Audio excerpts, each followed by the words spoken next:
अस्सलाम वालेकुम स्टूडेंट्स। आज हम डिस्कवरी ऑफ प्रोटॉन पढ़ेंगे। जे थॉमसन के एक्सपेरिमेंट के बाद बहुत सारे साइंटिस्ट ने उस एक्सपेरिमेंट को वेरीफाई करना चाहा। उन्हीं में एक जर्मन फिजिस्ट गोल्डस्टीन भी थे, जिन्होंने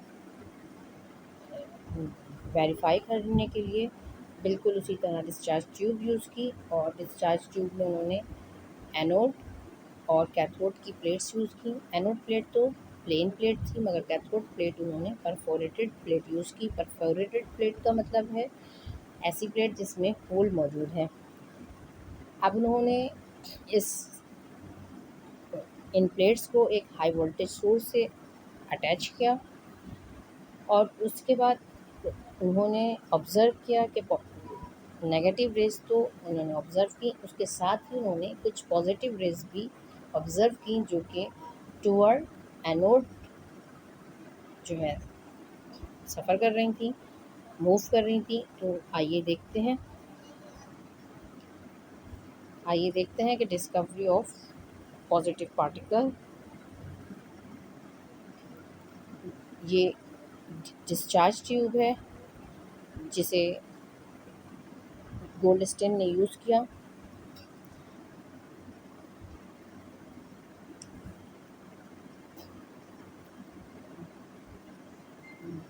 जॉन डाल्टन ने बताया कि एटम एक न्यूट्रल पार्टिकल है, लेकिन जे थॉमसन की इलेक्ट्रॉन की डिस्कवरी से इलेक्ट्रॉन एटम जो है न्यूट्रल पार्टिकल नहीं रह गया। एनोड और ये कैथोड प्लेट है, ये कैथोड प्लेट है और ये एनोड प्लेट है। कैथोड से प्लेट से जो है रेज टूवर्ड एनोड की तरफ गई, जिन्हें हमने, क्योंकि ये हम मालूम कर चुके हैं, तो ये इलेक्ट्रॉन या नेगेटिव प्लेट थी। इसके अलावा जो इसके अंदर गैस फिल थी, उस गैस से जब ये इलेक्ट्रॉन टकराए तो या हिट किया इन्हें, तो उसके नतीजे में जो है ये आयोनाइज हो गई, और इसके अंदर से भी इलेक्ट्रॉन इमिट हुए, जो कि टूवर्ड एनोड के मूव करते हैं, जिसके नतीजे में इलेक्ट्रॉन कैथोड प्लेट से निकले और इलेक्ट्रॉन जो कि गैस से निकले टूवर्ड एनोड मूव करते हैं। और यहाँ पर आपको एक ग्लो दिखाई देता है, जिसे कैथोड रेज का नाम दिया गया। इस ग्लो को कैथोड रेज का नाम दिया गया।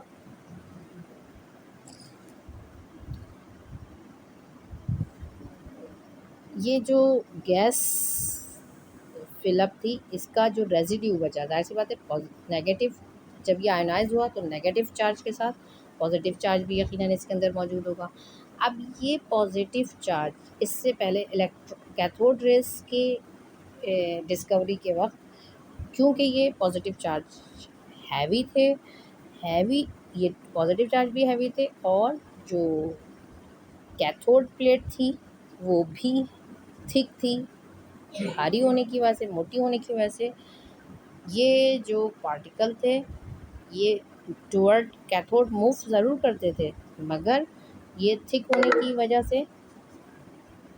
वजह से इनके साथ ये आके कैथोड प्लेट पर जो है चिपक जाते थे। कैथोड प्लेट की ऊपर चिपक जाने की वजह से ये बाहर टुवर्ड कैथोड यानी कि निकलते नहीं थे। लेकिन अब परफोरेटेड कैथोड प्लेट होने की वजह से ये जो पॉजिटिव पार्टिकल्स थे, इनकी मूवमेंट जो है, जब ये इस होल से बाहर निकले तो इनकी का ग्लो यहाँ पर दिखाई दिया। ये ग्लो दिखाई देने की वजह से और इस रास्ते की वजह से इन्हें कैनाल रेज का नाम दिया गया, क्योंकि ये होल से निकलती हैं। साइंस की कुछ मिस्टेक्स जो कि इस प्रैक्टिकल के दौरान हुई, या एक्सपेरिमेंट के दौरान हुई। सबसे पहली बात कि कैथोड रेज, दरअसल इनका सोर्स कैथोड प्लेट थी। सो इन्हें कैथोड का नाम देना गलत नहीं है, लेकिन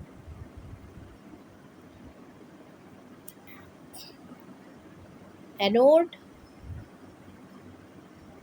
रेज, क्योंकि इनका सोर्स एनोड प्लेट नहीं है, बल्कि इनका सोर्स ये रेजिड्यू ऑफ गैस है, यहाँ से ये मूव करके टूवर्ड कैथोड गई, इसलिए इन्हें कैथोड रेज कहने के बजाय, एनोड रेज कहने के बजाय, परफोरेटेड कैथोड प्लेट से गुजरने के बाद यहाँ पे इन्होंने ग्लो किया, इसलिए इन्हें एनोड रेज नहीं बल्कि पॉजिटिव रेज या कैनाल रेज कहा जा सकता है।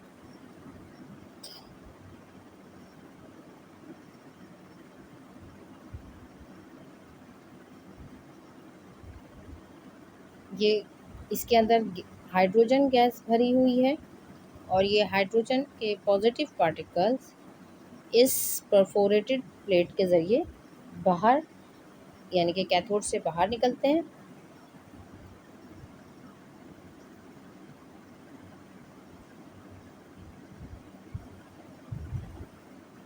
ये पॉजिटिव पार्टिकल्स इस परफोरेटेड प्लेट से बाहर निकलते हैं और इसे पॉजिटिव पार्टिकल्स का नाम दिया जाता है।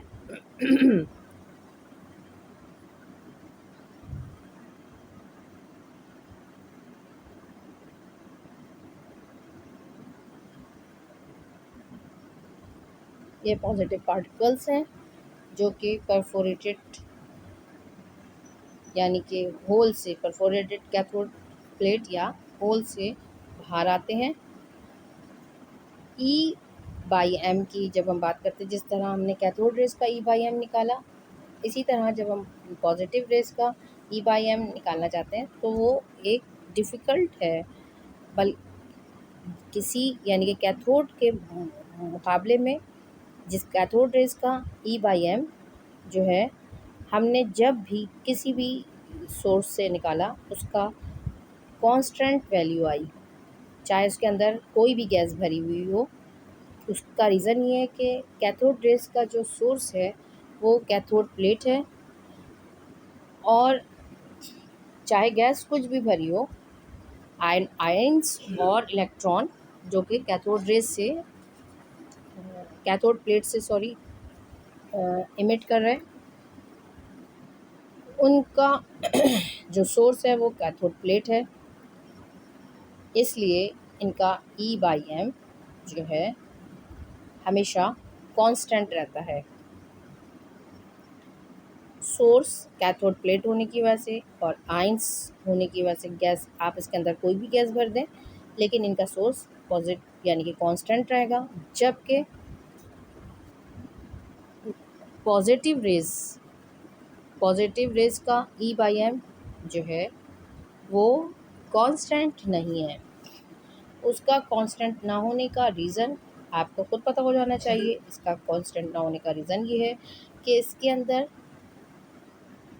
हमेशा, जितनी भी किसी भी गैस के मुखालिफ, इनका जो है हमेशा इनका डिफरेंट आया। इनका चाहे हाइड्रोजन गैस हो, चाहे सोडियम गैस हो, चाहे पोटेशियम गैस हो,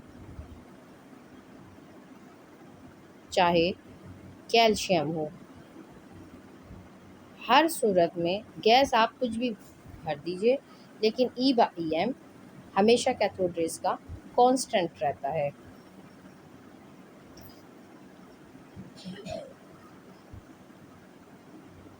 जबकि पॉजिटिव रेज का E/m हमेशा कांस्टेंट नहीं आता। उसका रीज़न ये है कि जब आप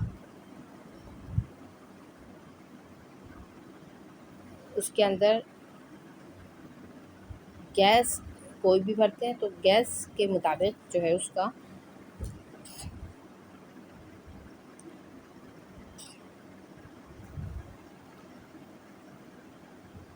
पॉजिटिव रेज़ की जो प्रॉपर्टी है कैथोड रेज़ से बहुत सिमिलर है, लेकिन किसी कुछ ऐसी हैं जो कि कुछ मकामात ऐसे हैं जहाँ पर ये डिफरेंट फॉर्म है पे मौजूद हैं। जैसे ई/एम की बात की जाए, ई/एम रेशो और सोडियम में लें, पोटेशियम में लें या कैल्शियम में लें, पॉजिटिव रेट्स का तो डिफरेंट है। उसका रीज़न क्या है? क्योंकि इनका जो मास वैल्यू है, मास वैल्यू होने की वजह से डिफरेंट रेशो आता है, क्योंकि हर एलिमेंट का, हर गैस का जो मास होगा वो डिफरेंट होने की वजह से जब उसका पॉजिटिव वैल्यू खुद ब खुद डिफरेंट हो जाएगी। और ई/एम हाईएस्ट वैल्यू मालूम करने का तरीका ये है कि जिस एलिमेंट का मास लाइटेस्ट होगा, जिस एलिमेंट का मास पॉजिटिव जो है लाइटेस्ट होगा, ई/एम वैल्यू जो है ई/एम हमेशा उसकी हाई होगी। मिसाल के तौर पर कि पॉजिटिव रे की ई/एम एक्स है, तो मास जो होगा वो क्या होगा?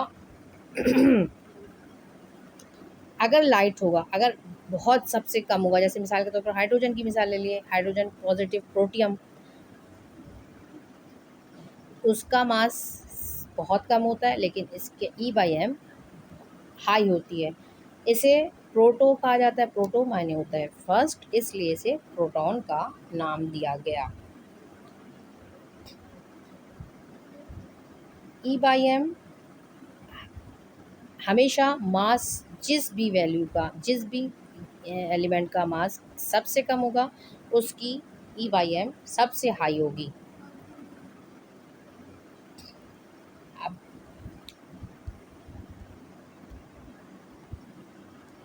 विच has the highest e m ratio, देखिए अब हमें ये मालूम करना है कि इनमें किसका हाईएस्ट रेशियो है, सबसे ज़्यादा हाईएस्ट रेशियो है।